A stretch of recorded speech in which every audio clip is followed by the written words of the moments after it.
পাহি চাউলৰ এটি ভিডিঅ'লৈ আপোনালোকক পুনৰবাৰ স্বাগতম জনাইছোঁ। আজি পাহি আৰু মই ভিডিঅ'টো আৰম্ভ কৰিছোঁ। আজি মনটো বেয়া লাগি আছে, তাৰমানে আপোনালোকৰ আগতে আজি মই ফেচবুকত হেৰি দিছিলোঁৱে, এটা ষ্টেটাছ দিছিলোঁ যে 5 বিধ চাটনি ৰেচিপি ধুনীয়াকৈ মই আপোনালোকক শ্বেয়াৰ কৰিম বুলি ভাবিছিলোঁ।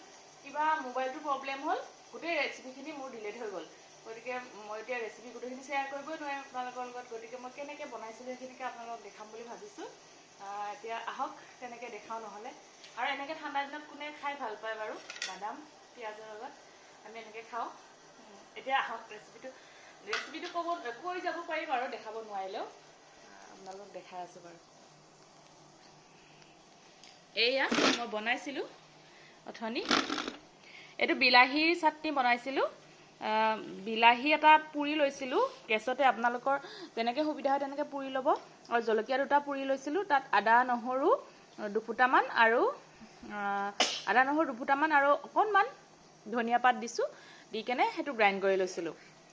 আৰু এইটো আছিলে মটৰৰ চাটনি বনাইছিলোঁ। এই মটৰৰ চাটনিটোত আছিলে আপোনাৰ মটৰ কেইটামান, এনেই আপুনি কেঁচা মটৰো পাৰে, কিন্তু মই মটৰকেইটা বইল কৰি লৈছিলোঁ। বইল কৰি লৈ মটৰখিনি বইল কৰি লৈ আৰু অকণমান দুফুটামান আদা আৰু নহৰু দুফুটামান দি অকণমান জলকীয়া দিছোঁ আৰু অকণমান ধনিয়া দি এইখিনি গ্ৰাইণ্ড কৰি লৈছিলোঁ। এতিয়া যিহেতু ঠাণ্ডা দিনত মটৰ ধুনীয়াকৈ পোৱা হয়, এভেইলেবল হয়, মটৰ ধনিয়া এইবোৰ চাটনিবোৰ খাবলৈ সুবিধাজনক হয়। গতিকে আৰু ধনিয়া থকা দিনত চাটনি বেলেগ বেলেগ ধৰণৰ চাটনি বনাব পৰা যায়। গতিকে এই 5 বিধ মাথো ইমান গোটেইবোৰৰ ভিতৰত অকণমান নগণ্য হয়, তথাপি মই দেখাইছোঁ। আৰু এইটো আছিলে নৰসিংহৰ পাতৰ চাটনি। এইটো নৰসিংহ পাতৰ লগত মই হেৰি দিছিলোঁ, আপোনাৰ নহৰু দুফুটামান আছিলে, আদা আছিলে আৰু তেতেলী আছিলে আৰু জলকীয়া আৰু ধনিয়া পাত অকণমান আছিলে। আপোনাৰ ঘৰত যদি মচন্দৰী থাকে সেইটোও অকণমান ইউজ কৰিব পাৰে, বা বন ধনিয়াটো যে কয় আমাৰ, সেইটোও ইউজ কৰিব পাৰে। আৰু আপোনালোকে জানেই যিহেতু এয়া কাৰি পাত্তা, যিটো নৰসিংহৰ পাতটো চুলি আৰু আমাৰ দেহৰ কাৰণে বহুত উপকাৰী, আমাৰ পেটৰ কাৰণেও বহুত উপকাৰী। এইটো খালে বহুত আইৰণ পোৱা যায়। গতিকে এইটো চাটনি এনেকৈ বনাই খাব পাৰে। এইটো কোনো ধৰণৰ জুইৰ লগত একো কানেকশ্যন নাই, যিহেতু এনেকৈ গ্ৰাইণ্ড কৰি বা পটাত পিচি ল'লেই হৈ গ'ল। আৰু এইটো আছিলে তিলৰ চাটনি। এইটো চাটনিত মই কি কৰিছিলোঁ, মটৰকেইটা বইল কৰোঁতে আলু দুটুকুৰমান বইল কৰিছিলোঁ। আপোনালোকৰ তাত যদি সৰু আলু থাকে তেনেকৈ দুটামান দিব পাৰে। মই ডাঙৰ আলুকৈ, নতুন আলু আছিলে তো কাটি কেনে বইল কৰি লৈছিলোঁ। বইল কৰি লোৱাৰ পিছত তিলখিনি এটা কেৰাহীত শুকানে ভাজি লৈছিলোঁ। আপোনালোকৰ এতিয়া বিহুৰ সময়ত যদি তিলৰ যিটো আমি পিঠা বনাবৰ বাবে গুড়ি কৰোঁ, সেই গুড়িটো যদি আপোনালোকৰ ঘৰত আছে, এভেইলেবল হয়, সেইখিনিও আপুনি ইউজ কৰিব পাৰে। নহ'লে তিলখিনি অকণমান ফ্ৰাই কৰি ল'ব। ফ্ৰাই কৰোঁতে যেতিয়া অকণমান ফুটিব ধৰিব, আপোনালোকে গমেই পাব ফুটিব ধৰিব, তেতিয়া আপুনি নমাই থ'ব। অকণমান স্মেল আহিব, তেতিয়া নমাই ৰাখিব। নমাই ৰাখি আপুনি মিক্সাৰ গ্ৰাইণ্ডাৰত দিব, পটাটো পিচি ল'ব পাৰে। নহৰু দুফুটা আৰু আদা অকণমান, আকৌ জলকীয়া আপুনি খাই যদি সেই পৰিমাণমতে জলকীয়া দিব, আৰু ধনিয়া, সেনেকৈ কৰি আপুনি গ্ৰাইণ্ড কৰি ল'ব। লৈ তেলত যেতিয়া আলুখিনি অকণমান ফ্ৰাই কৰিব, আলুখিনি ফ্ৰাই কৰি পিঁয়াজখিনি অকণমান ডাঙৰ ডাঙৰকৈ দিব। ডাঙৰ ডাঙৰকৈ দি মানে পিঁয়াজখিনি অকণমান কেঁচা ভাৱটো থাকিলে ভাল লাগে, আৰু তাত জলকীয়া দিব। তাৰপিছত এই গ্ৰাইণ্ড কৰা যিখিনি তিল, আদা, নহৰু এইখিনি যে আপুনি গ্ৰাইণ্ড কৰি লৈছিলে, সেইখিনি লগত দি দিব। অকণমান লৰাই থাকি নমাই ৰাখিব পাৰিব। এইটো চাটনি খাবলৈ বৰ ভাল লাগে। কিবা এটা মানে ধুনীয়া স্মেল এটা আহে, তিলৰ স্মেলটো আহে। তিলটো আমাৰ চুলি আৰু দেহৰ কাৰণে বহুত উপকাৰী। গতিকে এইটো আপুনি এনেকৈ বনাই খাব পাৰিব। মই ভৱিষ্যতলৈ আপোনালোকক ৰেচিপিটো মই ধুনীয়াকৈ দেখাবলৈ চেষ্টা কৰিম, কিয়নো আজি মোৰ সেইটো প্ৰব্লেমৰ কাৰণে নোৱাৰিলোঁ। আৰু এইটো আছিলে বাদামৰ চাটনি। এই বাদামৰ চাটনিটো আপুনি কি কৰিব পাৰিব, আপোনালোকৰ তাত যদি ভাজা বাদাম আছে, মোৰ তাতো ভাজা বাদাম আছিলে তো মই তেনেকৈ ইউজ কৰিছিলোঁ। নহ'লে আপুনি বাদামখিনি অকণমান ভাজি ল'ব। ভাজি লৈ তাত নহৰু দুফুটামান দিব। আৰু বাদামৰ চাটনিত আপুনি আদা ইউজ নকৰিব। আদা দিলে অকণমান খাবলৈ মানে অকণমান বেলেগ এটা সোৱাদ হয়, তো খাব ভাল নালাগে।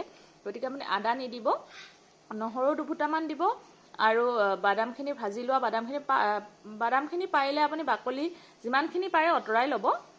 আৰু তেতেলী অকণমান দি দিব। তেতেলী অকণমান দিলে অকণমান চাউথৰ যিটো চাটনিবোৰৰ যিটো এটা সোৱাদ, সেইটো আহি যায়।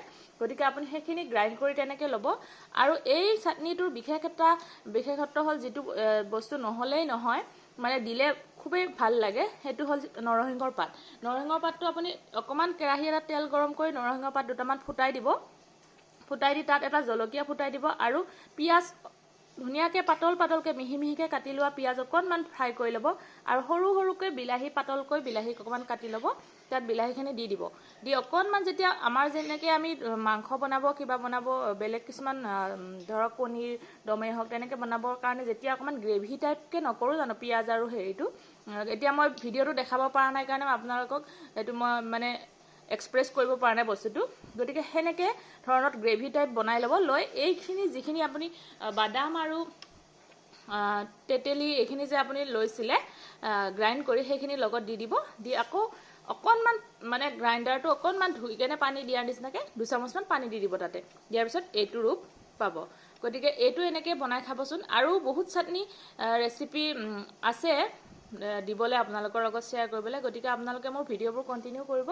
কণ্টিনিউ কৰিলে আপোনালোকে ভৱিষ্যতলৈ আৰু নতুন নতুন ভিডিঅ' পাই থাকিব। এই চাটনিটোত মই যেতিয়া কৈছিলোঁ কৰিপাত্তাৰ এইটো চাটনি, এইটোত আপুনি এতিয়া আমাৰ আমৰ ছিজন নহয়, গতিকে মই ইয়াত তেতেলী দিছোঁ। আপোনালোকে যেতিয়া আমৰ ছিজন হয় কেঁচা আম দি কেনেও খাব পাৰে। আৰু ইয়াৰ লগত পদিনা দিলেও বহুত মানে ভাল লাগে, এটা বেলেগ স্মেল আহে। গতিকে এইখিনি চাটনি ৰেচিপিকেইটা আজি কৈ দিয়াৰ নিচিনা হ'ল। শ্বেয়াৰ কৰিব নোৱাৰিলোঁ, মোৰ বেয়া লাগিছে বা তাৰ বাবে দুখিত। গতিকে আপোনালোকে যিবোৰে মোৰ চেনেলত নতুন তেওঁলোকে মোৰ চেনেলটো নতুন ভিডিঅ'বোৰ পাবৰ বাবে আৰু চাবৰ বাবে চেনেলটো ছাবস্ক্ৰাইব কৰি দিব আৰু কাষতে থকা বেল আইকনটো বজাই অল কৰি দিব। আৰু তেতিয়াহে আপুনি নতুন ভিডিঅ'ৰ নটিফিকেশ্যনসমূহ পাই থাকিব। গতিকে ৰেচিপিটো কেনেকুৱা লাগিলে জনাব কমেণ্ট বক্সত কমেণ্ট কৰি। আৰু এনেকৈ কাৰোবাৰ হৈছেনে বাৰু ভিডিঅ' কৰাৰ পিছত ডিলেট হৈ যায়, তাৰপিছত কেনেকুৱা লাগে মনটো, সেইটো মানে মই এতিয়া বুজাব পৰা নাই। গতিকে আজিলৈ আহিছোঁ, এইখিনিতে সামৰণি মাৰিছোঁ ভিডিঅ'টো। Bye bye.